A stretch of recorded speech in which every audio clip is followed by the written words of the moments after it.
झूठ से, सच से, जिससे भी यारी रखें। आप तो अपनी तकरीर जारी रखें। इन दिनों मालिक हैं आप बाजार के। जो भी चाहें वो कीमत हमारी रखें। बात मन की कहें या वतन की कहें, विश्वास हो जिसमें ऐसी खुददारी रखें। पेपर अब होगा, कब होगा, जब होगा, आप अपनी संपूर्ण तैयारी रखें। हेलो दोस्तों, स्वागत है आपका आपके अभिज्ञानपुर चैनल में। आज हम आपको एसएससी जीडी का प्रैक्टिस नंबर 9 कराने जा रहे हैं और साथ ही साथ आपका जो होमवर्क क्वेश्चन था प्रैक्टिस नंबर 8 का वो भी आपको बता देते हैं। तो प्रश्न क्या था कि बनारस हिंदू विश्वविद्यालय के संस्थापक कौन। तो आपको हम बताए थे कि 1916 में बनारस हिंदू विश्वविद्यालय का स्थापना हुआ था। ये उत्तर प्रदेश कांस्टेबल का पूछा गया प्रश्न भी है और वो कुलपति भी रहे थे 1919 से 1939 तक। तो कौन कुलपति रहे थे? मदन मोहन मालवीय। बहुत लोगों ने इसका कमेंट बॉक्स में सही उत्तर दिया था। तो बनारस हिंदू विश्वविद्यालय के संस्थापक कौन? मदन मोहन मालवीय। चलिए अब अगले प्रैक्टिस की तरफ चलते हैं। पहला क्वेश्चन आपका कि हाल ही में निम्नलिखित किस राज्य के देहिंग पटकाई वन्यजीव अभ्यारण्य को राष्ट्रीय उद्यान के रूप में अधिसूचित किया गया है? इसका मतलब पूछ रहा है कि किस राज्य में पटकाई वन्यजीव अभ्यारण्य को अधिसूचित किया गया है। तो दोस्तों वो कहाँ किया गया है? असम में। और आपको बताते चलें कि असम में सबसे ज़्यादा देश के किस राज्य में सबसे ज़्यादा वन्यजीव अभ्यारण्य है? तो दोस्तों असम में। कुल कितने हैं? 7। और इसके पहले जो छठा राष्ट्रीय अभ्यारण्य था वो जानते हैं क्या था? वो था रायमोना फॉरेस्ट रिजर्व। तो आपका प्रश्न क्या था दोस्तों? प्रश्न ये था कि हाल ही में निम्नलिखित किस राज्य के देहिंग पटकाई वन्यजीव अभ्यारण्य को राष्ट्रीय उद्यान घोषित किया गया? तो वो किया गया दोस्तों Assam. Option number 4। Question number 2 आपका कान्हा नेशनल पार्क कहाँ स्थित है? तो दोस्तों कान्हा नेशनल पार्क है स्थित मध्य प्रदेश में और इसकी जो स्थापना हुई थी दोस्तों तो हुई थी 1955 में। और जानते हैं इसे प्रोजेक्ट टाइगर के अंतर्गत लाया गया था। कब लाया गया था? सन 1974 में। ये डेट भी याद रखे रहिएगा कि 1974 में कान्हा नेशनल पार्क को प्रोजेक्ट टाइगर माने टाइगर की सुरक्षा, तो प्रोजेक्ट टाइगर के अंतर्गत लाया गया था। तो प्रश्न क्या था आपका कि कान्हा नेशनल पार्क कहाँ स्थित है? तो वो है Madhya Pradesh. Option number 4। Question number 3 आपका कि प्रसिद्ध दिलवाड़ा मंदिर स्थित है। तो कहाँ स्थित है बताइए इसको? तो जो दिलवाड़ा का मंदिर है ये जैन मंदिर है और ये कहाँ स्थित है जानते हैं? माउंट आबू पर्वत पर स्थित है, सिरोही नामक जगह पर। और सिरोही जो है ये कहाँ है? राजस्थान में है। और इसको बनवाया किसने था दोस्तों? अगर बात करें तो चालुक्य शासक भीमदेव प्रथम का एक सामंत था विमल शाह, उसी ने बनवाया था। तो दिलवाड़ा एक जैन मंदिर है, ये याद रखे रहिएगा। राजस्थान में है, ये भी याद रखे रहिएगा। तो उत्तर का प्रश्न क्या था कि दिलवाड़ा जैन मंदिर कहाँ है? तो दोस्तों वो है राजस्थान। Option number 1। नंबर 4 है आपका कि कम्युनिस्ट मैनिफेस्टो और दास कैपिटल का लेखक कौन था? तो दोस्तों इसके लेखक कौन? Karl Marx. और जानते हैं दास कैपिटल तो कई बार परीक्षाओं में आया हुआ है ये कि दास कैपिटल के लेखक कौन? तो कार्ल मार्क्स। तो कम्युनिस्ट मैनिफेस्टो भी कार्ल मार्क्स ने लिखा है। और कार्ल मार्क्स है कहाँ के? जर्मनी के। तो दोस्तों इस प्रश्न का उत्तर क्या होगा? कम्युनिस्ट मैनिफेस्टो और दास कैपिटल के लेखक कार्ल मार्क्स। Option number 1। अगला जो क्वेश्चन आपका कि लोकसभा में किसी विधेयक को धन विधेयक के रूप में प्रमाणित कौन करता है? तो दोस्तों आपको बताते चलें कि संविधान के अनुच्छेद 110/3 और 110/4 के तहत जो लोकसभा में कोई धन विधेयक होता है तो उसको प्रमाणित करने का अधिकार लोकसभा के अध्यक्ष को होता है। तो कौन करता है धन विधेयक को प्रमाणित? लोकसभा का अध्यक्ष। Option number 4। जो क्वेश्चन आपका कि 23 अप्रैल 2021 को संपूर्ण विश्व में विश्व पुस्तक एवं कॉपीराइट दिवस मनाया गया। इस वर्ष किस शहर को विश्व पुस्तक राजधानी चुना गया? तो आपको बताते चलें कि विश्व पुस्तक एवं कॉपीराइट दिवस जो है वो 23 अप्रैल को मनाया जाता है। कब शुरू हुआ? 1995 में शुरू हुआ ये। और प्रश्न क्या पूछ रहा है कि इस वर्ष किस शहर को विश्व पुस्तक राजधानी बनाया गया, यानी वर्ल्ड बुक कैपिटल? तो दोस्तों वो बनाया गया है तबिलिसी को, और तबिलिसी किसकी राजधानी है? जॉर्जिया की। तो तबिलिसी कहाँ है? जॉर्जिया में। तो ऑप्शन नंबर पहला। क्वेश्चन नंबर 7 है आपका कि केप ऑफ गुड होप के रास्ते भारत तक के समुद्री रास्ते की खोज किसने की थी? तो दोस्तों किसने की थी? वास्को डी गामा ने की थी। ये कहाँ का था? पुर्तगाल का। और यह सर्वप्रथम 1498 ईस्वी में भारत के कालीकट के तट पर पहुंचा था। और वहाँ पर इसका स्वागत कौन किया था? वहाँ का राजा जेमोरिन था, उसी ने इसका स्वागत किया था। और आपको बताते चलें कि केप ऑफ गुड होप की खोज अगर पूछा जाए कि इसको किसने की थी, तो दोस्तों केप ऑफ गुड होप की खोज किया था बार्थोलोम्यू डायस। बार्थोलोम्यू डायस 1488 ईस्वी में। तो दोस्तों आपका प्रश्न क्या था कि केप ऑफ गुड होप के रास्ते भारत तक समुद्री रास्ते की खोज किसने की? तो दोस्तों वो किसने की? Vasco D gamma. Option number पहला। अगला जो क्वेश्चन आपका कि भारत में कृषि में बेरोजगारी का स्वरूप क्या है? तो दोस्तों आपको बताते चलें कि जो भारत में बेरोजगारी का स्वरूप है वो कई रूपों में है, जैसे ग्रामीण बेरोजगारी, क्रॉनिक बेरोजगारी, मौसमी बेरोजगारी, प्रच्छन्न बेरोजगारी, शहरी बेरोजगारी, औद्योगिक क्षेत्रक में बेरोजगारी, शहरी शिक्षित वर्ग में बेरोजगारी, संरचनात्मक या तकनीकी मूलक बेरोजगारी। बेरोजगारी ही बेरोजगारी है। तो आपका उत्तर क्या होगा इस प्रश्न का कि भारत में कृषि में बेरोजगारी का स्वरूप क्या है? तो मौसमी और प्रच्छन्न दोनों। ऑप्शन नंबर तीसरा। राष्ट्रीय कृषि अनुसंधान प्रबंधन अकादमी कहाँ स्थित है? अगला प्रश्न है आपका। तो ये कहाँ स्थित है दोस्तों? आपको बताते चलें कि इसकी जो स्थापना है वो भारतीय कृषि अनुसंधान परिषद ICAR द्वारा 1976 में की गई थी। और कहाँ की गए थे? हैदराबाद, आंध्र प्रदेश में। और यह संस्था जानते हैं क्या करती है? यह कृषि शिक्षा एवं अनुसंधान में प्रबंधन का कार्य करती है।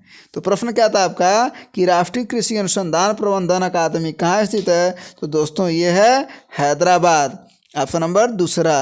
जो क्वेश्चन आपका योजना आयोग का अध्यक्ष कौन है? तो दोस्तों आपको बताते चले कि योजना आयोग एक संविधानेतर संस्था है जिसका गठन जानते हैं कब हुआ था? सन 1950 मार्च में हुआ था इसका गठन, सन 1950 में। इसका जो अध्यक्ष होता है वो प्रधानमंत्री होता है। और इसी को जानते हैं 1 जनवरी 2015, डेट याद रखे रहिएगा, 1 जनवरी 2015 को भारत सरकार ने योजना आयोग के स्थान पर नीति आयोग ला दिया। और जो नीति आयोग है वो योजना आयोग के स्थान पर आया था। और इसके जो उपाध्यक्ष हैं वो हैं इस समय राजीव कुमार। तो दोस्तों आपका प्रश्न क्या था कि योजना आयोग का अध्यक्ष कौन? तो दोस्तों प्रधानमंत्री होते हैं। ऑप्शन नंबर दूसरा। क्वेश्चन आपका अगला कि भारत की सिलिकॉन वैली कहाँ स्थित है? तो दोस्तों आपको बता दें कि जो सिलिकॉन है यहाँ पर भारी संख्या में पाया जाता है और उससे चिप बनता है। तो कहाँ? बेंगलुरु में। तो भारत की सिलिकॉन वैली कहाँ स्थित है? बेंगलुरु में। ऑप्शन नंबर दूसरा। जो क्वेश्चन आपका कि निम्नलिखित में से कौन अप्रैल 2021 में IPL में 350 छक्के लगाने वाला पहला खिलाड़ी बन गया? जितने भी IPL हैं उसमें सबसे ज़्यादा छक्का कौन लगाया है? आपको उत्तर इसका बताइए। आप उत्तर बताइए इसका, सभी लोग उत्तर बताइए। कौन है? विराट कोहली है, रोहित शर्मा है, कि जॉर्ज बेयरस्टो है, कि क्रिस गेल? तो दोस्तों कौन है? हाँ बिल्कुल, क्रिस गेल। कौन है? Chris Gayle. 350 छक्के लगाया इसने।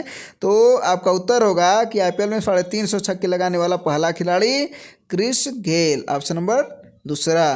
नंबर 13 है आपका कि अधिकतम जैव विविधता वाला प्रदेश निम्नलिखित में से किस प्रकार का होता है? तो दोस्तों आपको बताते चलें यह विषुवतीय प्रकार का होता है। जो विषुवतीय क्षेत्र होता है संसार की सबसे अधिक जैव विविधता पाई जाती है यहाँ पर। और जानते हैं इसका रीजन क्या होता है? क्योंकि यहाँ पर उच्च ताप और उच्च आर्द्रता की दशा पाई जाती है और यह जैव विविधता के लिए अत्यंत आवश्यक होता है। और इसी क्षेत्र में पशु, पौधे इत्यादि की विभिन्न जातियाँ पाई जाती है। जातियों का भंडार रहता है यहाँ पर।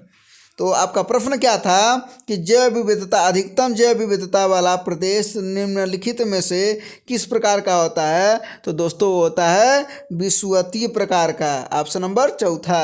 अगला जो क्वेश्चन है कि मनसबदारी प्रणाली किसने आरंभ की थी? दोस्तों जरा कहानी सुनिएगा कि जो मुगल शासन व्यवस्था थी वो पूर्णतः मनसबदारी प्रथा पर आधारित थी और इसे अकबर ने अपने शासनकाल के 11वें वर्ष में प्रारंभ कर दिया था। और इस प्रथा के अंतर्गत जानते हैं क्या होता है? यह उन व्यक्तियों को सम्राट द्वारा एक पद प्रदान किया जाता था जो शाही सेना में होते थे और दिए जाने वाले पद को मनसब कहा जाता था और जो व्यक्ति इसे ग्रहण करता था उसे मनसबदार कहा जाता था। तो जो अकबर की मनसबदारी व्यवस्था थी ये जानते कहाँ पर आधारित थी? ये मंगोल नेता चंगेज खां की दशमलव प्रणाली पर आधारित थी दोस्तों। किसके? मंगोल नेता चंगेज खां की दशमलव प्रणाली पर आधारित थी, याद रख रहेगा ये बात।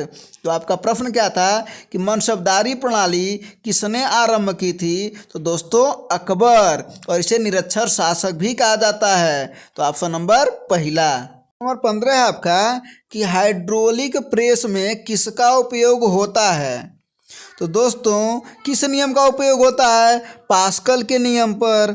और जानते हैं क्या होता है इसमें? ये मंद गति से चलने के कारण इनकी जो चाल पर बड़ी सरलता से नियंत्रण रखा जा सकता है, बहुत आसान तरीके से नियंत्रण रखा जा सकता है। तो आपका प्रश्न क्या था कि हाइड्रोलिक ब्रेक में किसका उपयोग होता है, यानी किसके सिद्धांत का या किसके नियम का प्रयोग होता है? इंपॉर्टेंट क्वेश्चन है दोस्तों, आपकी परीक्षाओं में पूछा जाता है। तो वो होता है पास्कल नियम, यानी पास्कल नियम पर यह आधारित होता है हाइड्रोलिक प्रेस, ऑप्शन नंबर पहला। जो क्वेश्चन है क्वेश्चन नंबर 16 कि वेबसाइट का पहला पृष्ठ क्या कहलाता है? तो आप बताइए कि वेबसाइट का पहला पृष्ठ क्या कहलाता है? जाहिर सी बात है, आपका जन्म जहाँ हुआ होगा तो हमारे घर पर हुआ होगा ना। तो जो वेबसाइट का जो पहला पृष्ठ होता है दोस्तों वो कहलाता है होम पेज, और इस पृष्ठ पर हाइपरलिंक्स होते हैं और जिनके द्वारा संपूर्ण वेबसाइट पर हम घूमते रहते हैं, इधर उधर विजिट करते रहते हैं। तो जो वेबसाइट का पहला पृष्ठ होता है वो कहलाता है home page. Important question, option number पहला। अगला जो क्वेश्चन आपका कि निम्न में से कौन सा भारत आने वाला पहला अंग्रेजी जहाज है?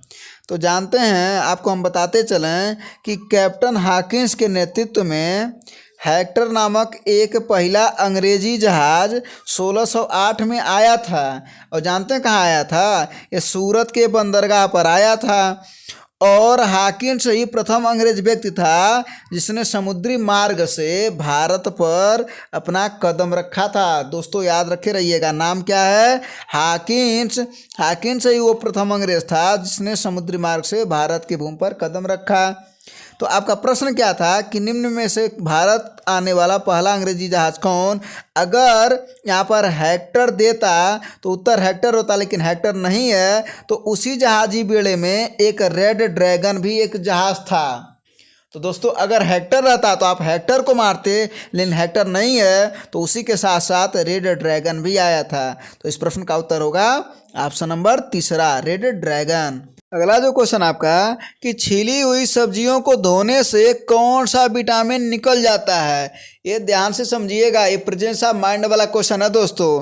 प्रश्न यही पूछ रहा है कि छिली हुई सब्जियों को धोने से कौन सा विटामिन निकल जाता है। ज़रा बताइए कि छिली हुई सब्जियों में कौन सा विटामिन होता है? तो दोस्तों छिली हुई सब्जियों में जो विटामिन होता है विटामिन सी। और आपको बता दें कि जो विटामिन सी और विटामिन आपका जो होता है बी, ये दोनों जल में घुलनशील होते हैं।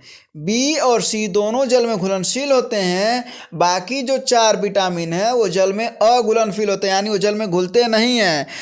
कुल विटामिन कितने होते हैं दोस्तों? तो कुल विटामिन होते हैं 13 विटामिन होते हैं। 9 तो अकेले बी के होते हैं और बाकी जो होते हैं वो ए बी का तो आपको बता दिए, ए सी डी ई के। तो इस प्रश्न का उत्तर क्या होगा कि छिली हुई सब्जियों को धोने से कौन सा विटामिन निकल जाता है? तो विटामिन सी निकल जाता है। अच्छा आपको एक और बता देते हैं, एक आप ट्रिक याद रखे रहिएगा कीड़ा, कीड़ा जल में अगर डाल दिया जाए तो क्या वो घुलेगा? क्या नहीं घुलेगा। तो कीड़ा इसका मतलब KEDA, तो कीड़ा जल में नहीं घुलेगा। तो प्रश्न कभी पूछे कि जल में अघुलनशील कौन, तो कीड़ा याद रखे रहिएगा। KEDA जो विटामिन है ये जल में नहीं घुलेगा। बाकी कौन कौन से बचे? B और C, तो ये दोनों जल में घुल जाएंगे। तो इस प्रश्न का उत्तर होगा विटामिन C, ऑप्शन नंबर दूसरा। नंबर 19 है आपका कि राष्ट्रीय पुलिस अकादमी कहाँ स्थित है। और दोस्तों ये उत्तर प्रदेश पुलिस कांस्टेबल में पूछा गया प्रश्न भी है, तो आप ध्यान दीजिए इस प्रश्न पर कि क्या है प्रश्न कि राष्ट्रीय पुलिस अकादमी कहाँ स्थित है। इसका पूरा नाम हम आपको बताते हैं, सरदार वल्लभ भाई पटेल राष्ट्रीय पुलिस अकादमी। तो ये कहाँ है दोस्तों? ये है हैदराबाद। और जानते हैं क्या यहाँ पर क्या होता है? ये जो भारतीय पुलिस सेवा के अधिकारियों का यहाँ पर प्रशिक्षण दिया जाता है। और ये भारतीय पुलिस सेवा में कौन लोग जाते हैं? जो सिविल सेवा की परीक्षा पास कर लेते हैं वो लोग जाते हैं। और साथ ही में आप एक प्रश्न का उत्तर आप बताइए कि जो DM होते हैं अर्थात भारतीय प्रशासनिक सेवा IAS, उनकी ट्रेनिंग बताइए कहाँ होती है। आप कमेंट बॉक्स में इसका उत्तर दीजिए कि भारतीय प्रशासनिक सेवा की जो प्रशिक्षण होता है वो कहाँ होता है, आप उत्तर इसका दीजिए। तो प्रश्न क्या था आपका कि राष्ट्रीय पुलिस अकादमी कहाँ स्थित है, तो दोस्तों वो है हैदराबाद, ऑप्शन नंबर तीसरा। अगला जो क्वेश्चन आपका कि फोटोग्राफी में मुख्य रंग कौन कौन से होते हैं। तो दोस्तों इसमें आप याद रखे रहिएगा, बहुत कंफ्यूजिंग क्वेश्चन है, तो एकदम याद रखे रहिएगा, लाल, नीला और हरा। लाल, नीला, हरा, पीला नहीं। तो फोटोग्राफी में मुख्य रंग कौन कौन से होते हैं, वो होता है लाल, नीला और हरा, ऑप्शन नंबर तीसरा। और यही प्राथमिक रंग भी होते हैं। अगला जो क्वेश्चन आपका 14 अप्रैल 2021 को तत्कालीन केंद्रीय मंत्री रविशंकर प्रसाद ने किस आयोग के ऑनलाइन शिकायत प्रबंधन प्रणाली का शुभारंभ किया। तो दोस्तों जो तत्कालीन केंद्रीय मंत्री हैं रविशंकर प्रसाद, उन्होंने राष्ट्रीय अनुसूचित जाति आयोग का ऑनलाइन शिकायत प्रबंधन प्रणाली का इन्होंने एक पोर्टल लॉन्च किया। और जानते हैं ये किसकी 130वीं जयंती डॉक्टर भीमराव अंबेडकर की जो 130वीं जयंती थी उसी के अवसर पर इन्होंने किया है। तो इस प्रश्न का उत्तर क्या होगा? राष्ट्रीय अनुसूचित जाति आयोग, ऑप्शन नंबर दूसरा। क्वेश्चन नंबर 22 है आपका कि स्मॉग एक मिश्रण है, यानी पूछ रहा है कि स्मॉग किससे मिलकर के बना है। तो दोस्तों दिल्ली तो इससे बहुत ज़्यादा परेशान है, आप सभी जानते होंगे दिल्ली में जो प्रदूषण बढ़ रहा है वो स्मॉग के कारण बहुत ज़्यादा ही बढ़ रहा है। तो ये किसका कारण? ये है धूम्र और कोहरा, कुहासा जो होता है, तो धूम्र और कोहरा के वजह से स्मॉग बढ़ रहा है। तो स्मॉग किसका मिश्रण हुआ? धूम्र और कोहरा का। और जानते हैं क्या होता है? ये इसकी जो उपस्थिति का जो मेन कारण है ये है औद्योगिक क्षेत्रों में जो कारखाने होती हैं, जो घरेलू चिमनियों से जो धुआं निकलते हैं, इन्हीं के कारण होता है। और इससे क्या होता है? सांस संबंधी समस्याएं पैदा होने लगती है। तो आपका दोस्तों क्या प्रश्न था कि स्मॉग एक मिश्रण किस चीज़ का है? धूम्र और कोहरे का, ऑप्शन नंबर चौथा। क्वेश्चन नंबर 23 है आपका कि आयरन को जंग लगने से रोकने के लिए कौन सी प्रक्रिया लाभकारी नहीं है। दोस्तों पूछ रहा लाभकारी नहीं है, तो आपको पता होगा ग्रीस लगाना, जस्ता चढ़ाना, पेंट करना, ये सब तो प्रक्रिया लाभकारी है ही। इससे आयरन को, लोहे को हम जंग लगने से बचा सकते हैं। और आपको अनिलन जानते हैं क्या होता है? अनिलन एक प्रक्रिया है जो कांच को पिघला करके सांचे में डाल करके इसे धीरे धीरे जो ठंडा किया जाता है वही प्रक्रिया अनिलन कहलाती है। और आपको साथ साथ में ये बताते चलें कि जो लोहे में जो जंग लगना है ये कौन सा परिवर्तन होता है दोस्तों? तो ये होता है रासायनिक परिवर्तन। जैसे लोहे में जंग लगना ये रासायनिक परिवर्तन है, दूध से दही बनाना भी रासायनिक परिवर्तन है, मोमबत्ती भी रासायनिक परिवर्तन है, भोजन का पचना भी रासायनिक परिवर्तन है। तो दोस्तों साथ साथ में आप ये भी याद रखे रहिएगा, क्वेश्चन पूछता है कि लोहे में जंग लगना कौन सा परिवर्तन, तो है रासायनिक परिवर्तन। आइए अपने प्रश्न पर चलते हैं। आयरन को जंग लगने से रोकने के लिए कौन सी प्रक्रिया लाभकारी नहीं है? तो दोस्तों वो है अनिलन, क्योंकि ये शीशे में प्रयोग होता है, ऑप्शन नंबर पहला। 24 है आपका कि निम्नलिखित में से किसको किसी कोशिका में अचल संपत्ति माना जाता है। बताइए, कार्बोहाइड्रेट को माना जाता है? बिल्कुल नहीं। वसा को माना जाता है? इसको भी नहीं। प्रोटीन को तब माना जाता होगा? बिल्कुल भी नहीं। तो किसको माना जाता है? न्यूक्लिक अम्ल को माना जाता है। न्यूक्लिक अम्ल को अचल संपत्ति माना जाता है और इसकी खोज 1868 ईस्वी में फ्रेडरिक मिशर ने की थी। दोस्तों 1868 फ्रेडरिक मिशर ने की थी। किसकी खोज? जो न्यूक्लिक अम्ल है, इसे अचल संपत्ति कहा जाता है। तो इस प्रश्न का उत्तर होगा अचल संपत्ति कौन? न्यूक्लिक अम्ल। ऑप्शन नंबर चौथा। नंबर 25 है आपका कि रूसी क्रांति किस वर्ष हुई थी। तो दोस्तों रूसी क्रांति हुई थी 1917। इंपॉर्टेंट क्वेश्चन है, रूसी क्रांति कब? 1917। साथ साथ में आपको ये भी बताते चलें कि फ्रांसीसी क्रांति कब हुई थी? 1789 में हुई थी। स्वतंत्रता की जो अमेरिकी लड़ाई थी वो कब हुई थी दोस्तों? तो 1765 से 1783 के बीच में हुई थी। और यहीं पर एक घटना थी, बोस्टन चाय पार्टी। तो क्वेश्चन भी पूछता है कि बोस्टन चाय पार्टी किस घटना से संबंधित है। तो दोस्तों ये है अमेरिकी स्वतंत्रता युद्ध के दौरान जब 1773 में ये एक घटना हुई थी। तो किससे संबंधित है ये स्वतंत्रता की अमेरिकी लड़ाई, या आप कह सकते हैं अमेरिकी स्वतंत्रता से संबंधित है। चलिए हम अपने प्रश्न पर आ जाते हैं कि रूसी क्रांति किस वर्ष हुई थी। तो 1917। ऑप्शन नंबर तीसरा। क्वेश्चन नंबर 26 और आपका होमवर्क क्वेश्चन क्या है सुनिएगा कि लोकसभा का कार्यकाल कितनी बार 6 वर्ष तक बढ़ाया गया है। आपको पता होगा कि लोकसभा का कार्यकाल होता है 5 वर्ष, लेकिन क्या हुआ था, ये 6 वर्ष कर दिया गया था। कब? आपातकाल के दौरान। लेकिन आप बताएंगे कितनी बार हुआ था। और जानते हैं इसका संविधान में कौन सा अनुच्छेद है? 83 के अनुसार यह घोषणा होता है कि लोकसभा का कार्यकाल एक बार में 1 वर्ष से अधिक नहीं बढ़ाया जाएगा और घोषणा के लागू न रहने की दशा में किसी भी प्रकार से उसका विस्तार 6 माह से अधिक भी नहीं रहेगा। तो आपको बताना है कि लोकसभा का कार्यकाल कितनी बार 6 वर्ष तक बढ़ाया गया था। और हाँ दोस्तों, लाइक कर दीजिए, शेयर कर दीजिए, कमेंट भी कर दीजिए। धन्यवाद। जय हिंद।